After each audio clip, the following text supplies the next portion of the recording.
चूँकि ये हमारी दरूद पाक की महफ़िल होती है तो मैंने सोचा कि चंद कलिमात दरूद पाक की फजीलत पर अर्ज़ करता हूँ कि कुरान इस पर क्या कहता है।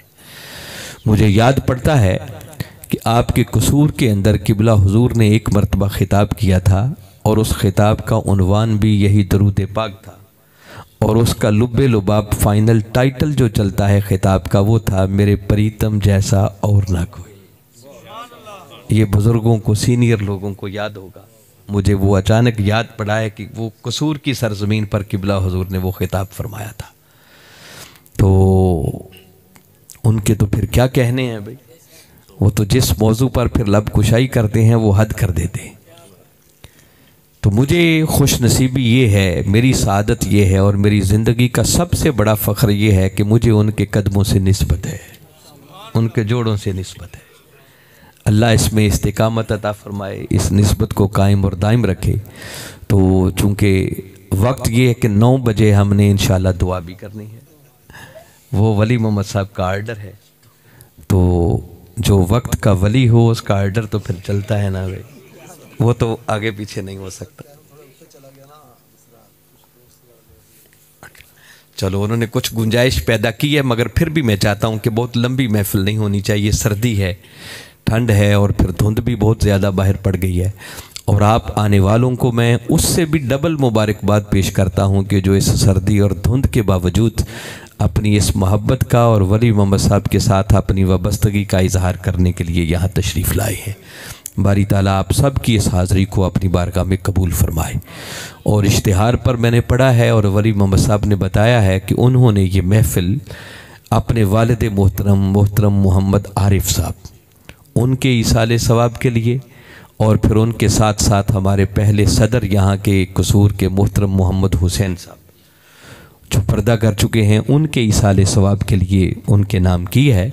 मेरी दुआ है कि बारी ताला उनकी बख्शिश व मग़फ़िरत फ़रमाए, उनको बुलंदी दराजात अता फ़रमाए, उनकी कब्रों को ता हद्दे निगाह वुसअत अता फ़रमाए और उनको जन्नतुल फ़िरदौस में ऊँचे मकामात अता फ़रमाए। जो आयत करीमा के चंद कलिमात मैंने तिलावत किए हैं, बारी ताला ने इरशाद फरमाया, इन्नल्लाह व मलाइकतहु युसल्लूना अलन नबी।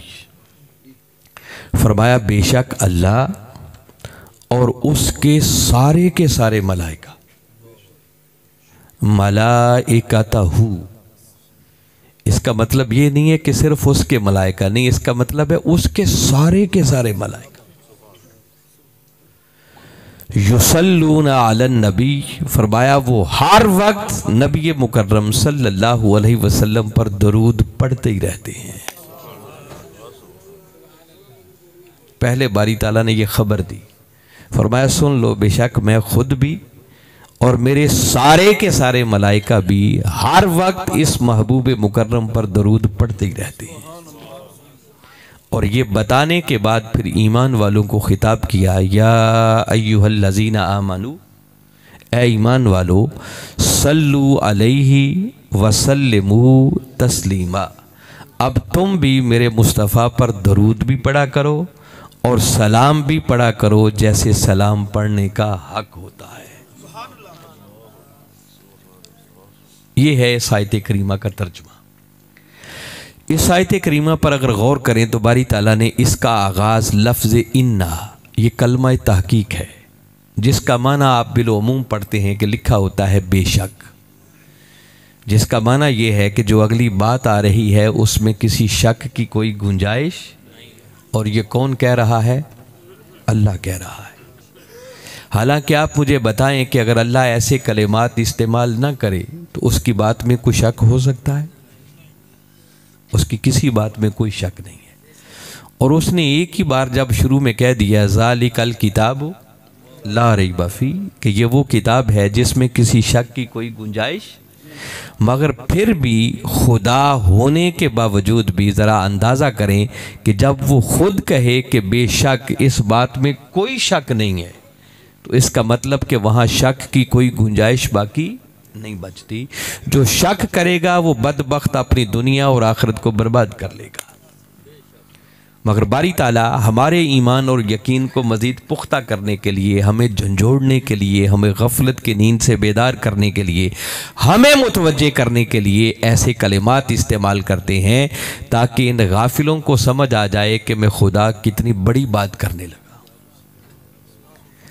ये अंदाज़ अपनाकर बारी ताला ने बात क्या की, फरमाया बेशक अल्लाह व मलाइकतहू, और उसके सारे के सारे मलाइका।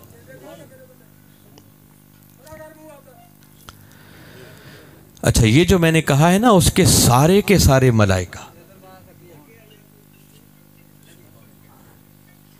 ये बड़ी ख़ास बात है। फरिश्ता एक हो तो उसे कहते हैं मलक, और मलाइका उसकी जमा है, ज़्यादा फरिश्ते बन गए। और जमा अरबी ज़ुबान के अंदर 3 से शुरू हो जाती, 2 तक तस्निया, और फिर 3 के बाद जमा शुरू हो जाती है, 3 और 3 से ऑनवर्ड। अब उसमें 3, 5, 7, 4 जितने भी आप चाहें 3 से आगे वो उसमें नंबर आ सकते हैं। मगर मैं कह रहा हूं कि सिर्फ उसके मलाइका ही नहीं बल्कि बारी ताला के सारे मलाइका। वो कहां से निकला? आगे ये कलिमात हैं मलाइकतहू। अब मलाइका का लफ्ज़ ये मुजाफ बन रहा है और हू की तरफ इसकी इजाफत हो रही है। और अरबी का कायदा ये है कि जब जमा मुजाफ बन जाए तो वो जम उल जमा का माना देती है, जिसका माना है सारे ही मलाइका। तो बारी ताला फरमा रहे हैं, गोया इसका अगर दूसरे लफ्ज़ों में माना करना चाहें तो इसका मफ़हूम ये है कि अल्लाह रब्बुल इज़्ज़त ने ये अंदाज़ अपनाकर ऐलान कर दिया कि जो मेरे मुस्तफ़ा पर दरूद नहीं पढ़ता वो मेरा फरिश्ता नहीं हो सकता। जो मेरे मलाइका हैं, मेरे फरिश्ते हैं, मेरे फरिश्ते हैं ही वो जो हर वक्त मेरे मुस्तफ़ा पर दरूद पढ़ते ही रहते हैं। तो फरमाया जो मेरे मुस्तफ़ा पर दरूद नहीं पढ़ता वो समझो इस क्राइटेरिया में नहीं आता, वो मेरा फरिश्ता कहलाने का हकदार ही नहीं है। तो फरमाया मैं खुद भी और मेरे सारे के सारे मलाइका, हालांकि मुख्तलिफ फरिश्तों की ड्यूटियां मुख्तलिफ हैं। फरमाया जो जो काम उनके सपुर्द है वो अपना अपना काम भी करते रहते हैं, मगर उसके साथ साथ एक वजीफ़ा हर फरिश्ता करता है, और वो वजीफ़ा ये है कि वो कमली वाले आका पर हर वक्त दरूद पढ़ता ही रहता है। वो जिसे कहते हैं ना हाथ कार वाले ते दिल यार वाले।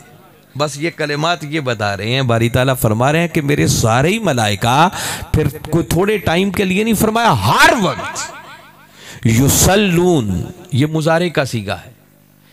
इसके अंदर हाल का माना भी होता है, इस्तिकबाल का माना भी होता है, और इसके अंदर इस्तिमरार के माना भी पाया जाता है। फरमाया कि बेशक अल्लाह और उसके सारे के सारे मलाइका हर वक्त इस नबी मुकर्रम पर दरूद पढ़ते ही रहते हैं। पहले बारी ताला ने ये बताया, और बताने के बाद फिर ईमान वालों को हुक्म दिया कि ए ईमान वालों, अब तुम मेरे मुस्तफ़ा पर दरूद भी पढ़ा करो और सलाम भी पढ़ा करो जैसे सलाम पढ़ने का हक होता है। अच्छा, दिलचस्प काबिल गौर बात यह है कि अल्लाह रब्बुल इज़्ज़त ने कुरान पाक के अंदर हमें बहुत सारे काम करने का हुक्म दिया। कभी उसने फरमाया अकीमुस्सलात, नमाज कायम करो। कभी हुक्म दिया वातुज़ ज़कात, और ज़कात दिया करो। कभी फरमाया या अय्युहल्लज़ीना आमनू कुतिबा अलैकुमुस्सियाम, ए ईमान वालो तुम पर रोज़े फ़र्द कर दिए गए हैं। कहीं फरमाया अतीउल्लाह व अतीउर रसूल, अल्लाह और उसके रसूल की इताअत किया करो। अल गरज बारी ताला ने हज़ारहा अहकामात हैं जो ईमान वालों को दिए, मगर आप पूरे कुरान का मुताला कर लें, कोई ऐसा हुक्म बारी ताला ने ईमान वालों को नहीं दिया कि जो देने से पहले उसने बताया हो कि ठहरो सुनो, पहले ये सुन लो कि ये काम मैं भी करता हूं। उसने नमाज कायम करने का हुक्म दिया, मगर वो खुद नमाज पढ़ने से पाक है, वो खुद नमाज। हमें ज़कात देने का हुक्म दिया, मगर वो खुद ज़कात नहीं देता। हमें रोज़े रखने का हुक्म दिया, मगर वो खुद रोज़े रखने से पाक है। हमें हज करने का हुक्म दिया, मगर वो हज उम्रे से पाक है। और कोई काम वो नहीं करता। वो खालिक है, हम उसकी मखलूक हैं। वो मखलूक को ऑर्डर देता है कि तुमने ये सारे काम करने हैं। मगर वाहिद एक काम है कि जिस काम का हुक्म देने से पहले बारी ताला ने ये बताया कि ऐ ईमान वालो, हुक्म तुम्हें बाद में देता हूं, पहले सुन लो कि ये काम मैं खुद भी करता हूं और मेरे सारे मलाइका भी करते हैं। ये एक ऐसी इबादत है कि जिस इबादत के अंदर बारी ताला ने अपने साथ अपने फरिश्तों को भी शरीक कर रखा है और फिर साथ सारे मोमिनों को भी वो शरीक करना चाहता है कि आ जाओ मिलकर ये सारे इबादत करते हैं, ये काम सारे मिल के करते हैं। अच्छा, जहन में एक सवाल पैदा होता है कि बारी ताला तूने कोई काम का हुक्म देने से पहले ये नहीं ज़रूरी समझा कि ये बताया जाए कि मैं भी करता हूँ, तो ये बताने की ज़रूरत क्यों पड़ी? अगर तेरे महबूब पर दरूद ही पढ़ना था तो अगर तू डायरेक्ट ही ये हुक्म दे देता कि ऐ ईमान वालों मेरे मुस्तफ़ा पर दरूद भी पढ़ा करो और सलाम भी पढ़ा करो जैसे सलाम पढ़ने का हक है, तो बात हमें फिर भी समझ में आ जाती कि हमने दरूद पढ़ना है। तो तूने बिलखुसूस अपना पढ़ना बताया क्यों? ठीक है, अगर तू पढ़ता है तो अपने पढ़ने को जारी रखता, मगर हमें बताना ज़रूरी क्यों समझा? हिकमतें तो इसमें बहुत सारी होंगी कि एक तो उसने अहमियत बताई कि देखो ये काम तुम्हें करने का हुक्म नहीं दे रहा, ये वाहिद एक ऐसा काम है जो पहले मैं खुद भी करता हूं। मगर यहां आज एक खास बात आपको बताना चाह रहा हूं जिसको नज़रअंदाज नहीं किया जा सकता कि बारी ताला ने ईमान वालों को अपने महबूब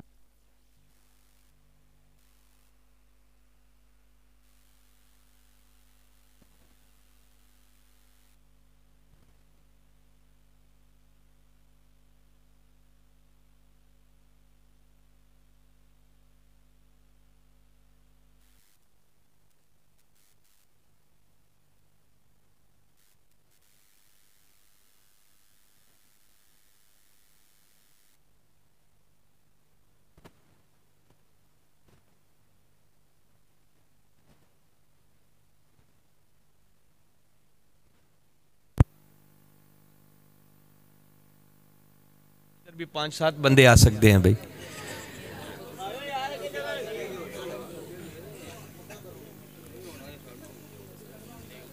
एक ही बार आगे आगे हो जाएं भी ताकि फिर अगले थोड़ी सी गुफ्तगू जो करनी है यकसुई के साथ होती रहे।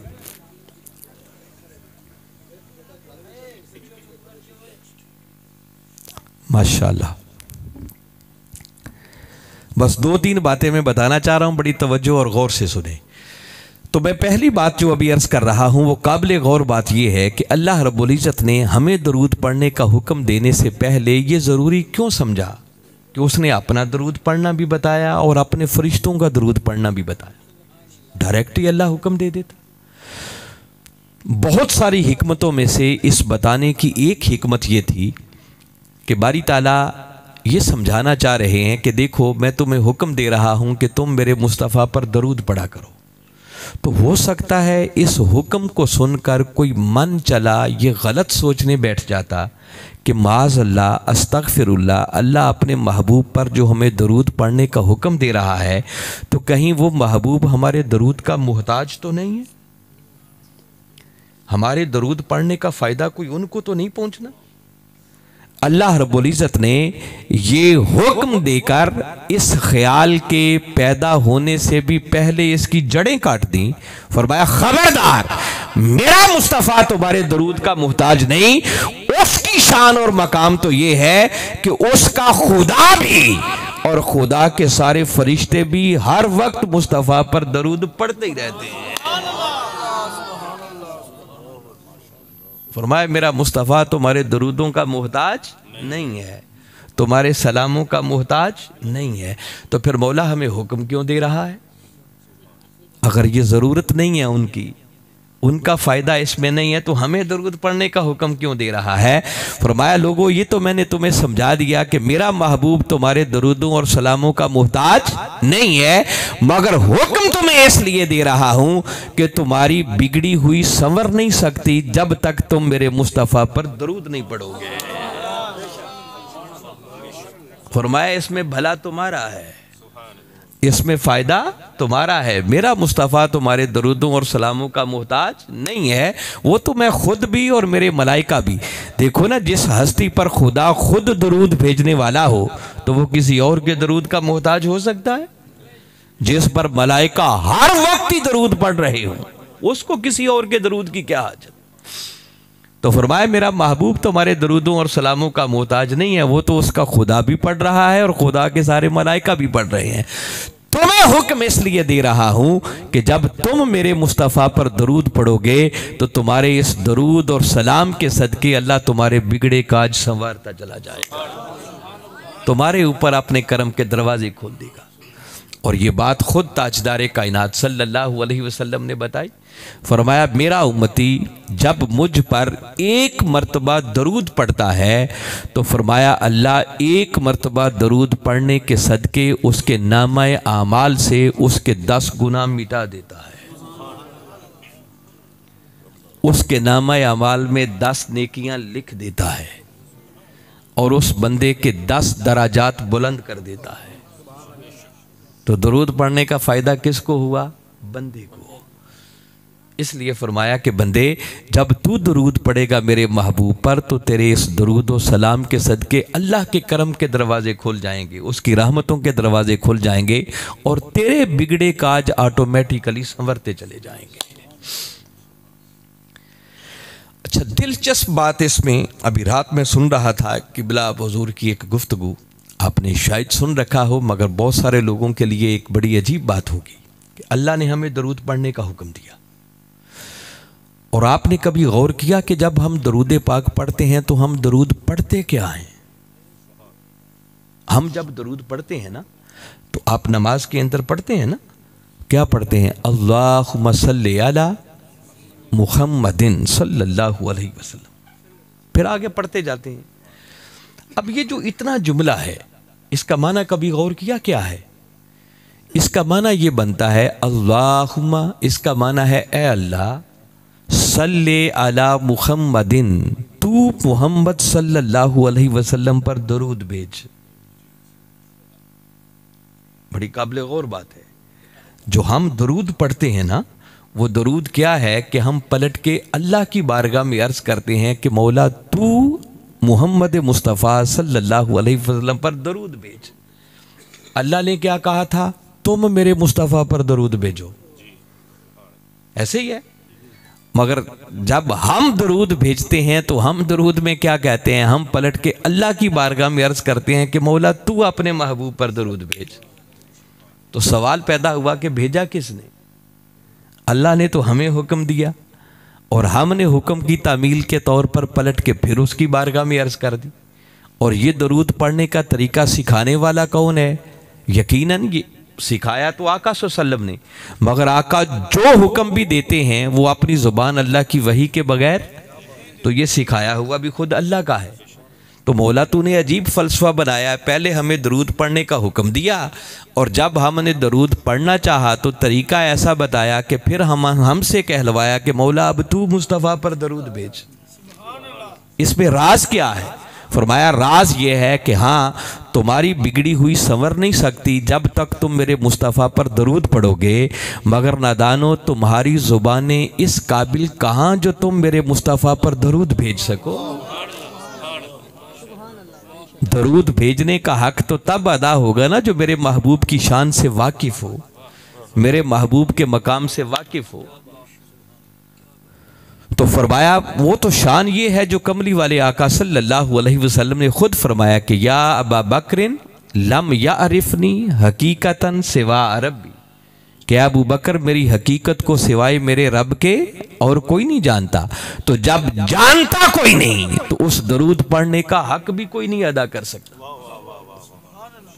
तो जब सही मानों में कोई हक अदा ना करे तो वो शान बढ़ाने की बजाय, शान बयान करने की बजाय वो शान में तनकीस हो जाती है। क्या हो जाती है? तनकीस, नक्स होता है। मसलन देखे ना, एक अलामा साहब हो, उन्होंने बाकायदा PhD की हुई हो और कई उलूम के अंदर उनकी महारत हो, बड़े बड़े सब्जेक्ट, हर सब्जेक्ट के अंदर स्पेशलाइजेशन की हुई हो, और उनका कोई तारुफ करवाना शुरू करे स्टेज पर खिताब से पहले कि ये भाई बहुत बड़े अलामा साहब हैं जो अलिफ में बड़ी शानदार लिखते हैं, इनको 100 तक गिनती भी आती है, ये ABC भी पूरी लिख लेते हैं। तो बातें तो ये हक हैं, मगर क्या ख्याल है उस बंदे की ये शान बयान हो रही है या उसके साथ मजाक हो रहा है? ये मजाक हो रहा है, ये उसकी शान। तो फरमाया नादानो तुम्हें क्या मालूम मेरे महबूब का मकाम क्या है? जब तुम मकाम जानते ही नहीं तो तुम दरूद क्या भेजोगे? तो मौला फिर फरमाया अब तुमने चूंकि मेरे हुक्म की तामील भी करनी है, तो जब मेरे हुक्म की तामील करने लगो तो उसका हल ये है कि पलट के मेरी बारगाह में अर्ज करना कि मौला हमारी जुबानें तो इस काबिल नहीं है जो तेरे महबूब की शान बयान कर न सकें, उन पर दरूद व सलाम भेज सकें। अब तेरी बारगाह में अर्ज करते हैं कि मौला तू हमारी तरफ से मोहम्मद मुस्तफ़ा पर दरूद भेज।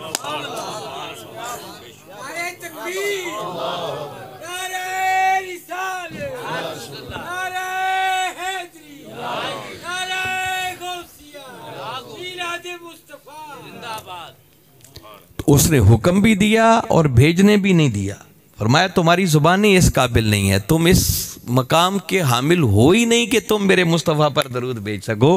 हाँ तुम्हारा दरूद भेजना बन जाएगा, बस तुम पलट के मेरी बारगाह में अर्ज करना, भेजूंगा मैं जो महबूब की शान के लायक होगा, मगर जब रिक्वेस्ट तुम्हारी होगी भेजूंगा मैं, पढ़ूंगा मैं, मगर हो तुम्हारी तरफ से जाएगा। इसलिए दरूद पाक एक ऐसी इबादत है जो कतियुल कबूल है, बाकी हर इबादत ज़न्नियुल कबूल है। कोई बंदा कोई इबादत करके यकीन से नहीं कह सकता कि उसकी इबादत कबूल हो गई। आपने नमाज पढ़ी तो क्या ख्याल है, बंदा यकीन से कह सकता है कि मेरी नमाज कबूल हो गई? बारी ताला ने नमाज पढ़ने वालों के लिए फरमाया कि कितने ही नमाज पढ़ने वाले हैं जो अपनी नमाजों से गाफिल हैं, और ऐसे नमाज पढ़ने वालों के लिए हलाकत है, तबाही है, बर्बादी है। फवैलुल लिल मुसल्लीन, ये सूरह माउन में पढ़ते हैं ना, तबाही है, हलाकत है, बर्बादी है नमाज पढ़ने वालों के लिए। कौन से नमाज पढ़ने वाले? अल्लाज़ीना हुम अन सलातिहिम साहून, जो नमाजें पढ़ने के बावजूद भी अपनी नमाजों से गाफिल हैं। तो नमाज पढ़ी मगर नमाज कबूल नहीं हुई। मेरे आका सल्लल्लाहु अलैहि वसल्लम ने फरमाया कितने ही रोज़ेदार ऐसे हैं जिनको सिवाय भूख और प्यास के कुछ भी नहीं मिलता, तो रोज़ा रखा मगर कबूल नहीं हुआ। कोई शख्स हज करे तो क्या यकीन से कह सकता है कि उसका हज कबूल हो गया? मालूम नहीं है जो आपने रकम खर्च की है वो हलाल की थी या हराम की थी। हज करते हुए उसके मनासिक अदा करते हुए कितनी कमियां कोताहियां रह गई, कहां कहां खराबी हो गई हो, बंदा यकीन से नहीं कह सकता। मगर वाहिद कमली वाले आका सल्लल्लाहु अलैहि वसल्लम पर दरूद पाक पढ़ना एक ऐसी इबादत है कि इधर आपने दरूद पढ़ा उधर उसी लम्हे अल्लाह की बारगाह में कबूल, उसके रद्द का कोई इम्कान ही नहीं है।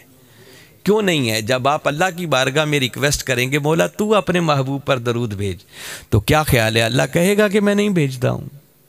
वो तो बता रहा है मैं हर वक्त ही भेजता रहता हूं। तो जब बंदा कहेगा वो तो और भी भेजेगा, और फिर जब अल्लाह कमली वाले आका पर दरूद भेजेगा तो वो उस शान के लायक होगा जिसके रद्द के कोई इम्कानात ही नहीं है। बंदा खुद भेजेगा तो 100 रद्द के इम्कानात हो सकते हैं, मगर जब भेजा ही अल्लाह ने तो वो कमी वाली तो बात ही नहीं हो सकती। इसलिए दरूद पाक वाहिद एक ऐसी इबादत है कि जिसकी कबूलियत में कोई शक की गुंजाइश है ही नहीं, और मैं वो गिनती में आने वाले ही नहीं है। देखो ना, खतीब अल्लाह हो तो फिर कोई महदूद तादाद तो नहीं हो सकती। और अगर किसी के जहन में आए कि क्या इतने मलाइका हैं, तो किबला हजूर बाकायदा मिसाल दे के समझा रहे थे। आपने एक हदीस मुबारका सुनाई कि कमली वाले आका सल्लल्लाहु अलैहि वसल्लम ने फरमाया कि अल्लाह रब्बुल इज्जत की तमाम तर मखलूकात के अंदर जितनी मखलूकात है ना, वो सारी की सारी मखलूकात में से एक हिस्से से अल्लाह रब्बुल इज्जत ने सारी मखलूकात बनाई, और 9 हिस्से से सिर्फ मलाइका हैं। सुभान अल्लाह। यानी एक हिस्सा सारी मखलूकात हैं और 9 हिस्से सिर्फ अल्लाह के मलाइका हैं। सुभान अल्लाह। और सारी मखलूक को ज़रा गिने, पहले इंसानों की तादाद कितनी है? मेरे ख्याल 7 अरब के लगभग तो इस वक्त इंसानी आबादी है जो सिर्फ मौजूद है इस वक्त, जिंदा लोगों की बात कर रहा है पूरी दुनिया के अंदर। फिर हजरत आदम अलैहिस्सलाम से लेकर ज़रा शुमार करें कितने के इंसान आए होंगे। और सिर्फ इंसानों की बात नहीं हो रही, फरिश्तों को छोड़कर बाकी जो मखलूकात हैं जिसमें जमादात भी आ गए, नबातात भी आ गए, हशरात भी आ गए, क्या क्या मखलूकात आप दुनिया में देखते हैं, वो सारी की सारी मखलूकात को जमा कर लें तो वो एक हिस्सा है और 9 हिस्से सिर्फ अल्लाह के मलाइका है। सुभान अल्लाह।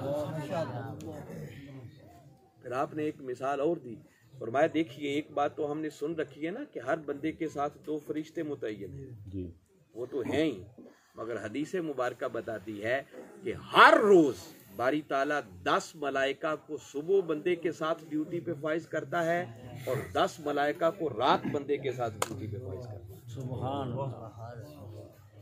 एक दिन में एक बंदे के साथ कितने हो गए? 20। तो जरा अंदाजा करें, अगर 7 अरब इस वक्त इंसान है तो सिर्फ एक दिन में 20 गुना इसको कर लें, कितने बन जाते हैं? उसके मलाइका कितने?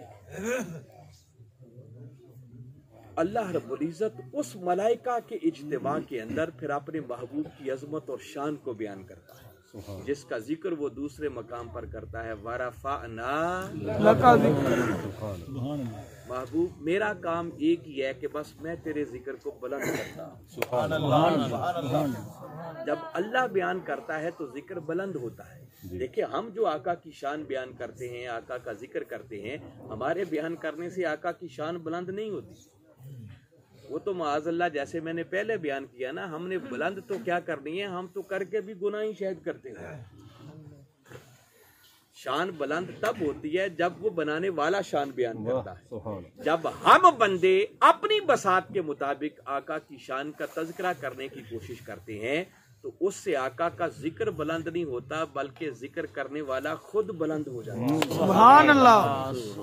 अल्लाह उस जिक्र के सदके जिक्र करने वाले को बुलंदियां अता करते हैं। तो जिस तरह अल्लाह अपने महबूब की शान बयान करता है तो वो तो आका का जिक्र बुलंद होता है। तो जब हम कमली वाले आका पर दरूद और सलाम पढ़ते हैं तो उससे आका की शान नहीं बढ़ती। आका हमारे जिक्र के मोहताज नहीं है, बल्कि जो शख्स जितना आका पर दरूद पढ़ता है अल्लाह इस दरूद पढ़ने के सदके उस बंदे को उतना ही बुलंद करता है।